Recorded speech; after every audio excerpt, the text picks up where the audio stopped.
kekayaan yang sebenarnya bukannya dengan banyaknya harta, tapi kekayaan yang sebenarnya menurut Rasulullah SAW kaya hati.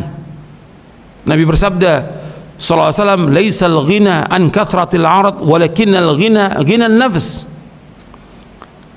Nabi bersabda, hakikat kaya bukan dengan banyaknya harta benda, namun kaya yang sebenarnya adalah kaya hati, merasa ridho dan cukup dengan rezeki yang Allah karuniakan. Hadis ini sahih, diriwayatkan oleh Imam Ahmad, Imam Bukhari, Muslim, dan Ibnu Majah dari sahabat Abu Hurairah radhiyallahu anhu. Assalamualaikum warahmatullahi wabarakatuh. Innal hamdalillah nahmaduhu wa nasta'inuhu wa nastaghfiruh wa na'udzu billahi min shururi anfusina wa min sayyiati a'malina. May yahdihillahu fala mudilla lahu wa may yudlil fala hadiya lahu. Asyhadu an la ilaha illallah wahdahu la syarika lah wa asyhadu anna Muhammadan abduhu wa rasuluh. Allahumma salli wa sallim wa barik ala nabiyina Muhammadin wa ala alihi washabbihi ajma'in. Kepada kaum muslimin dan muslimat yang mudah-mudahan dirahmati oleh Allah Ta'ala, saya akan menjelaskan keutamaan orang miskin yang sabar. Jadi ketika Allah menakdirkan seseorang itu atau satu keluarga itu miskin atau fakir, maka dia jangan bersedih, jangan dia berduka cita, jangan dia putus asa dari rahmat Allah yang sangat luas. Ini Allah takdirkan demikian, kita harus sabar.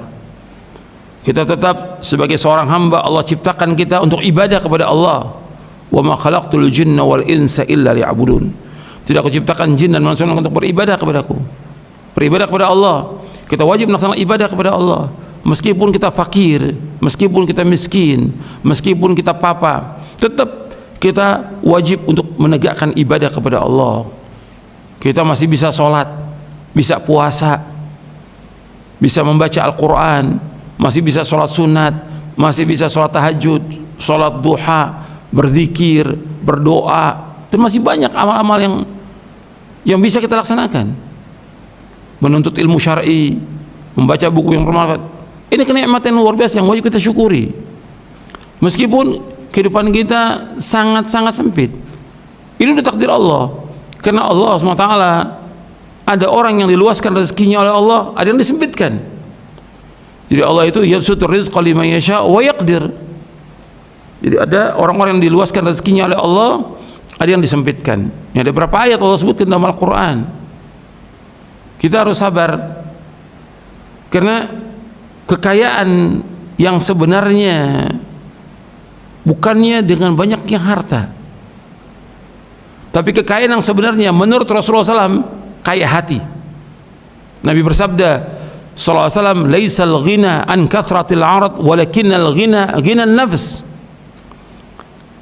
Nabi bersabda, hakikat kaya bukan dengan banyaknya harta benda, namun kaya yang sebenarnya adalah kaya hati, merasa ridho dan cukup dengan rezeki yang Allah karuniakan. Hadis ini sahih, diriwayatkan oleh Imam Ahmad, Imam Bukhari, Muslim, dan Ibnu Majah dari sahabat Abu Hurairah radhiyallahu anhu. Nabi menyebutkan di sini, perhatikan, Nabi menyebutkan di sini, "Laisal ghina an kathratil 'arad, walakinnal ghina ghinan nafs." Bukannya kaya itu banyaknya harta benda, bukan. Tapi yang dikatakan kaya yaitu kekayaan hati. Dia merasa cukup, ridho dengan rezeki yang Allah berikan, meskipun pas-pasan, meskipun sempit dia. Ini hadis sahih riwayat Imam Ahmad, Bukhari, Muslim, dan Ibnu Majah. Kata Al-Hafidz Ibnu Hajar Al-Asqalani rahimahullah yang wafat tahun 852 Hijriah, beliau berkata dalam kitabnya Fathul Bari ketika menjelaskan hadis ini, kata beliau, orang yang disifati dengan kaya hati yaitu orang yang merasa cukup atas apa yang telah Allah rezekikan kepadanya, tidak tamak dalam menambah harta tanpa ada kebutuhan, dan tidak meminta-minta, tetapi dia redho terhadap apa yang Allah berikan kepadanya, seakan-akan ia orang yang punya. Artinya orang yang kaya selamanya. Sedangkan orang disifati dengan miskin hati, yaitu lawannya, tidak merasa cukup atas apa yang Allah berikan kepadanya, bahkan ia selalu meminta lebih dengan segala cara yang mungkin dilakukan. Lalu jika ia tidak dapat apa yang diminta, lantas dia bersedih dan menyesal, seakan-akan ia orang fakir harta dan tidak kaya, karena tidak merasa cukup dengan apa yang Allah berikan. Kemudian kata beliau lagi, kekayaan hati tumbuh dari sikap ridho kepada ketentuan Allah, kepada takdir Allah, dan tunduk terhadap perintah-perintahnya, karena mengetahui bahwa apa yang di sisi Allah itulah yang lebih baik dan lebih kekal. Ia berpaling dari meminta-minta. Ini disebutkan oleh Al-Hafidz Ibnu Hajar di dalam kitabnya Fathul Bari Syarah Sahih Bukhari di juz yang ke-11. Jadi kekayaan hati itu yaitu dia merasa cukup, redho dengan apa yang Allah berikan, dan dia husnudzon kepada Allah, berbaik sangka kepada Allah dengan apa yang Allah takdirkan buat dia, itu yang terbaik buat dia. Dan dia punya harapan yang besar, yaitu apa? Apa yang di sisi Allah itu lebih besar, lebih baik, lebih kekal. Itu yang diharapkan, bukan dunia. Dunia nggak ada arti apa-apa. Makanya Nabi SAW ketika memberikan kabar gembira kepada para sahabat radhiyallahu anhum ajma'in, yang rata-rata para sahabat orang-orang fakir dan miskin, Nabi SAW menyebutkan dengan kabar gembira kepada para sahabat, fa'abshiru wa aminu ma yasurrukum fa wallahi mal faqra akhsha alaikum walakinni akhsha alaikum an tubsata ad-dunya alaikum kama busitat ala man kana qablakum fatanafasuha kama tanafasuha wa tuhlikakum kama ahlakathum. Kata Nabi SAW, bergembira kalian dan berharaplah apa yang menyenangkan kalian. Demi Allah, bukan kefakiran yang aku khawatirkan sekalian, tetapi aku khawatir jika dunia, kekayaan dibentangkan, diluaskan sekalian sebagaimana pernah dihamparkan atas orang-orang sebelum kalian. Kemudian kalian berlomba-lomba memperoleh kekayaan itu seperti yang mereka lakukan, dan akhirnya kekayaan itu membinasakan kalian sebagaimana telah membinasakan orang-orang sebelum kalian. Hadis ini sahih, diriwayatkan oleh Imam Bukhari, Muslim, dari sahabat Amr bin Auf Al-Ansari radhiyallahu an. Nabi bersabda, mal faqra akhsha alaikum walakin akhsha an tubsata dunya alaikum kama busitat ala man kana qablakum fatanafasuha kama tanafasuha fatulikakum kama ahlakathum. Bukannya kefakiran yang aku khawatir kalian. Nabi nggak takut umat yang fakir, Nabi nggak takut umat miskin, tapi yang aku khawatirkan kepada kalian, kata Rasulullah SAW, dibukakan pintu dunia, dibuka pintu dunia ini. Kalian kejar-kejaran masalah dunia, masalah harta, sehingga dunia dan harta ini membinasakan kalian sebagaimana dunia dan harta ini membinasakan orang-orang sebelum kalian. Hadis ini sahih dari Bukhari dan Muslim. Ya, Nabi SAW mengatakan, Nabi nggak khawatir, Nabi nggak takut kalau umatnya ini miskin, fakir. Nabi nggak takut, tapi yang Nabi khawatir umatnya ini dibuka semua pintu-pintu dunia ini. Dia kejar-kejaran masalah dunia, sehingga dengan itu apa? Binasa dia. Banyak orang-orang kaya yang dia lupa dia dengan apa tugas dia di muka bumi ini. Dia malah mengejar dunia, dia tinggalkan sholatnya, ditinggalkan puasanya, ditinggalkan ngaji, baca Al-Quran, dan yang lainnya. Nabi juga bersabda SAW, ma akhsha alaikumul faqra walakinni akhsha alaikumut takathur wa ma akhsha alaikumul khata walakinni akhsha alaikumut ta'ammud. Aku tidak khawatir atas kalian kefakiran, kemiskinan, akan tapi yang aku khawatirkan atas kalian yaitu berlomba-lomba memperbanyak harta kekayaan.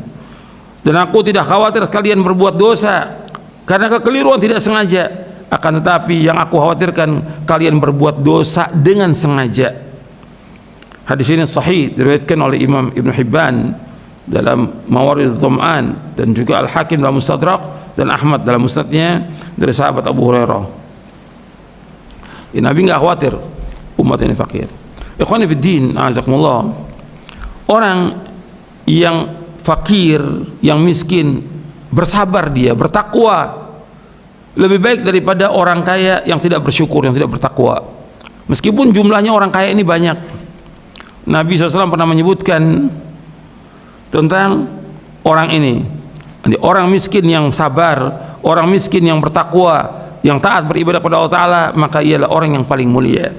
Dia lebih baik dari orang-orang kaya yang jumlahnya banyak di dunia ini. Meskipun dia dihina oleh manusia karena kemiskinannya, meskipun dia direndahkan. Ada satu riwayat yang sahih dari Sahal bin Sa'ad As-Sa'idi radhiyallahu an, disebutkan kemudian lewat. Jadi ada orang lewat, yang satu orang kaya, satu orang miskin. Kemudian lewat seorang laki-laki fakir dari kaum muslimin. Maka Rasulullah SAW bertanya kepada para sahabat, bagaimana pendapat kalian tentang orang fakir yang lewat tadi? Mereka menjawab, dia orang Islam yang fakir layak bila pinangannya ditolak, apabila minta pertolongan tidak ditolong, bila berkata tidak dengar karena miskin. Lalu Rasulullah SAW bersabda, hada khairun min mil'il ardi mithla hada. Orang ini lebih baik daripada orang kaya sepenuh bumi semuanya. Orang fakir miskin ini yang dia bertakwa kepada Allah itu lebih baik daripada orang kaya sepenuh bumi. Hadis ini sahih, diriwayatkan oleh Imam Bukhari. Dan Imam Bukhari bawakan hadis ini dalam bab apa? Bab fadlil faqr. Imam Bukhari bawakan hadis ini dalam bab fadlil faqr, bab keutamaan fakir. Di babnya, bab keutamaan fakir. Kemudian orang miskin yang sabar, maka kesabarannya bisa menjadi keselamatan agamanya. Seperti Nabi bersabda, yushiku ayyakuna khairal mal muslim ghanamun yatba'u biha sya'afal jibal wa mawaqi'al qatr yafiru bidini minal fitan. Hampir tiba waktunya sebaik-baik harta orang muslim ialah kambing yang digembalakannya di puncak gunung dan di lembah. Orang itu pergi menjauhi fitnah untuk menyelamatkan agamanya. Hadis ini sahih riwayat Bukhari dari sahabat Abu Sa'id Al-Khudri. Jadi apabila seorang fakir, miskin diberikan oleh Allah kesabaran dalam menghadapi hidup ini, dia sabar atas kefakirannya, sabar atas kemiskinan, sabar atas cobaan dan ujian dan musibah ini dalam kondisi seperti ini, maka ini sebuah nikmat. Kesabarannya itu sebuah nikmat yang besar. Nabi bersabda SAW, wa may yasta'fif yu'ifahu Allah wa may yastaghni yughnihi Allah wa may yatasabbar yusabbirhu Allah wa ma u'tiya ahadun ata'an khairan wa awsa' min as-sabr. Nabi bersabda SAW, barang siapa yang menjaga kehormatan dirinya, maka Allah akan menjaganya. Barang siapa yang merasa cukup, maka Allah akan mencukupinya. Dan barang siapa yang melatih dirinya untuk sabar, dia latih diri untuk sabar, maka Allah akan memberikan kesabaran kepadanya. Dan tidak ada pemberian yang lebih baik, lebih luas bagi seseorang melainkan kesabaran. Ketika dia diberikan oleh Allah kefakiran, kemiskinan, dia sabar, itu lebih baik dari semua yang diberikan oleh Allah kepada manusia ini. Hadis ini sahih riwayat Bukhari dan Muslim dari sahabat Abu Sa'id Al-Khudri radhiyallahu an. Ikhwani fi din, azakumullah. Antum perhatikan bahwa tegaknya agama ini itu dengan doanya orang-orang yang soleh, dari orang-orang fakir miskin. Kita ini ditolong oleh Allah karena orang fakir miskin. Dan ini mesti ada di dunia ini, ada orang kaya, miskin. Yang terbanyak yang miskin, yang fakir. Tapi kita ditolong oleh Allah, ditegakkan agama ini oleh orang-orang miskin. Nabi bersabda SAW, hal tunsaruna wa turzakuna illa bidu'afaikum. Bukankah kalian mendapat pertolongan dan rezeki dengan sebab adanya orang-orang yang lemah dari antara kalian? Hadis ini sahih. Dikata Nabi SAW, kalian ditolong oleh Allah dengan sebab orang-orang yang lemah. Kalian diberikan rezeki oleh Allah dengan sebab orang yang lemah. Hadis ini sahih Bukhari dari sahabat Sa'ad bin Abi Waqqas radhiyallahu anhu. Nabi juga bersabda SAW, innama yansurullah hadhil ummata bidha'ifiha bida'watihim wa salatihim wa ikhlasihim. Sesungguhnya Allah menolong umat ini dengan sebab orang-orang yang lemah di antara kalian. Sesungguhnya Allah menolong umat ini dengan sebab orang-orang yang lemah di antara kalian, yaitu dengan salat mereka, dengan doa mereka, dengan salat mereka dan keikhlasan mereka. Hadis ini sahih diriwayatkan oleh Imam Nasai dari sahabat Sa'ad bin Abi Waqqas. Jadi akhwani fiddin, azakumullah, orang miskin yang sabar, orang fakir yang sabar, yang taat kepada Allah, itu justru mereka lah ditolongnya agama ini. Rasulullah ditolong oleh orang-orang miskin. Tegaknya agama ini dengan orang-orang miskin, yang Nabi menyebutkan bahwa kita ditolong oleh Allah, diberikan rezeki dengan sebab mereka, bahwa Allah menolong umat ini dengan orang-orang yang lemah, dengan doa mereka, dengan sholat mereka, dengan keikhlasan mereka. Jadi nggak boleh kita menghinakan orang-orang fakir dan miskin. Dan antum perhatikan lagi bahwa orang yang beruntung, orang dia Islam diberikan rezeki pas-pasan, tapi dia syukur, dia ridho, dia puas dengan rezeki itu. Nabi bersabda sallallahu alaihi wasallam, qad aflaha man aslama wa ruziqa kafafan wa qanna'a Allah bima ata. Qad aflah, sungguh beruntung, sungguh sukses siapa? Man aslam, orang Islam. Wa ruziqa kafafan, diberikan rezeki cukup, pas-pasan. Wa qanna'a Allah bima ata, dan dia diberikan oleh Allah kepuasan, ridho, puas dengan rezeki yang Allah berikan. Ini hadis sahih, diriwayatkan oleh Imam Muslim dari sahabat Abdullah bin Amr. Kemudian juga ikhwan fillah, azakumullah, orang miskin yang sabar, orang fakir yang sabar, dia taat kepada Allah, dia rajin ibadah kepada Allah, dia mentauhidkan Allah, menjauhkan syirik, melaksanakan sunnah, menjauhkan bid'ah, selalu taat dan menjauhkan maksiat, maka mereka lebih dahulu masuk surga daripada orang-orang kaya. Bedanya 500 tahun bedanya. Untuk perhatikan tuh, orang miskin, fakir yang taat kepada Allah, dia lebih dulu masuk surga daripada orang kaya. Bedanya 500 tahun. Nabi bersabda sallallahu alaihi wasallam, yadkhulu fuqara'ul muslimin al-jannata qabla aghniyahim bi nisfi yawmin wa huwa 500 amin. Rasulullah SAW bersabda, orang-orang fakir kaum muslimin akan masuk ke surga sebelum orang-orang kaya dari kalangan kaum muslimin. Perbedaan lamanya setengah hari, yaitu 500 tahun.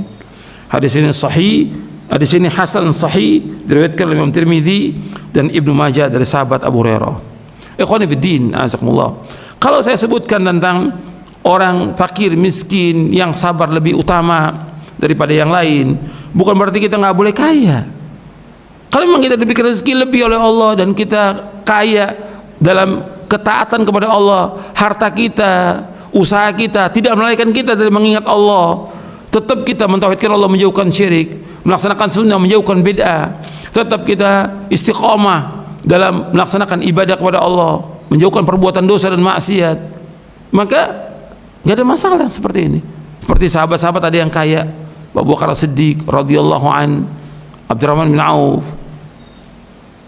Abu Talha, Abu Dahdah, dan yang lainnya banyak, Utsman bin Affan radhiyallahu an. Tapi tidak melalaikan mereka, justru hartanya mereka infakkan, mereka sedekahkan untuk tegaknya agama ini.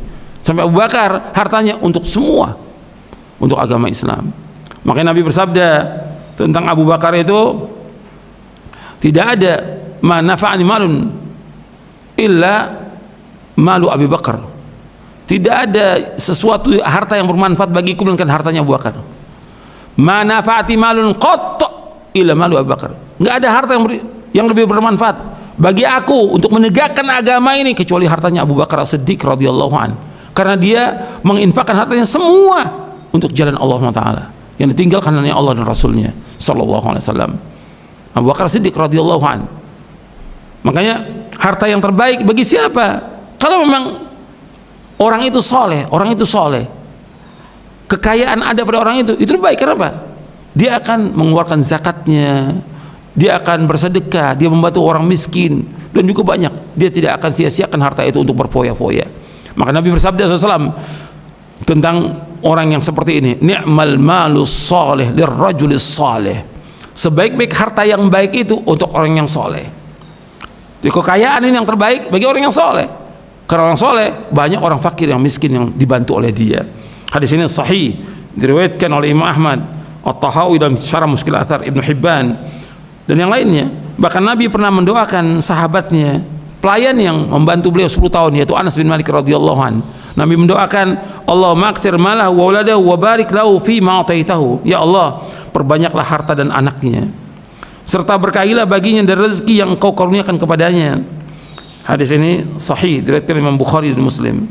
Artinya Nabi mendoakan Anas untuk jadi orang kaya, hartanya banyak.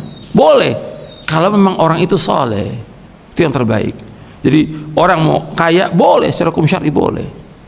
Tapi kembali kepada hukum asal bahwa rezeki Allah sudah bagi, ada yang diberikan kekayaan, ada yang diberikan kemiskinan. Tapi ketika kita diberikan kemiskinan, kita wajib sabar. Dan Allah tahu tentang kita bahwa kita miskin, kita fakir, kita papa, sampai kita kelaparan, Allah tahu. Perhatikan itu. Dan kita minta kepada Allah, Allah akan berikan jalan keluar buat kita yang terbaik. Allah berfirman dalam surah Al-Isra ayat 30, Inna rabbaka yabsutu rizqa liman yasha'u wa yaqdir innahu kana bi'ibadi khabiran basira. Sungguh Rabb melapangkan rezeki bagi siapa yang Allah kehendaki. Rabb kalian Allah melapangkan rezeki bagi siapa yang Allah kehendaki. Dan Allah juga membatasi, menyempitkan siapa yang Allah kehendaki. Sungguh Allah itu mengetahui dan melihat hambanya. Jadi ketika kita fakir, miskin, Allah tahu. Adukan semua persoalan kita kepada Allah. Tapi kalau kita sabar, tetap melaksanakan ketaatan kepada Allah, menjauhkan dosa dan maksiat, istiqamah dan jalan yang hak ini, maka kita lebih baik dari semua orang kaya di muka bumi ini. Mudah-mudahan yang saya sampaikan yang bermanfaat untuk saya dan untuk sekalian. Wassalamualaikum warahmatullahi wabarakatuh. Wa akhiru da'wana alhamdulillahi rabbil alamin.